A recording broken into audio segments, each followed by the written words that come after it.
School কি সত্যি শিক্ষার কেন্দ্র? এই প্রশ্নটা কিন্তু সবাই বলছে। আজকে স্কুলে কি পড়ানো হচ্ছে, এইটা কিন্তু আজকে যাচাই করার বিষয়। আজকে প্রাইমারি স্কুলে টিচাররা কি পড়াশোনা করাচ্ছে, তারা কতটা বিদ্বান, কতটা জ্ঞানী, কতটা শিক্ষিত, এইটা কিন্তু পর্যালোচনা করার সময়। কারণ আমার শিশুর ফাউন্ডেশনটা হবে কিন্তু সেই প্রাইমারি স্কুল থেকে। কিন্ডারগার্টেন স্কুলগুলোর কথা বলি, শিক্ষা যারা দিচ্ছে তারা কারা? একটুখানি ইংরেজি বলতে পারলেই তাদেরকে স্কুলে নিয়োগ দিচ্ছে।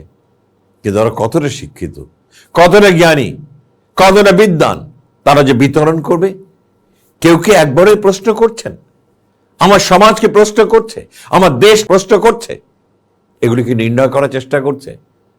আমাদের যারা স্কুল টিচার্সরা আছে তারা কতটা ভালো শিক্ষা দিচ্ছে। আগেকার দিনের মধ্যে শিক্ষক কেনা, নিবেদিত কেনা, সন্তান মানুষ করছে কেনা, তারা কখনো ছাত্র বলতো না, বলতো আমার সন্তানদের আমি মানুষ করতে এসেছি, আমি মানুষ গড়ার কারিগর। সেই শিক্ষক আমরা পাচ্ছি কিনা? আজকে আমাদের কিন্তু এই দিয়ে দাবিত হতে হবে, শিক্ষা ছাড়া জাতি কোনোদিন আগাবে না। আর যারা শিক্ষাকে ধ্বংস করছে তাদেরকে থামিয়ে দিতে হবে। সেটাই হবে দেশ এবং জাতি গড়ার একমাত্র পাথেয়।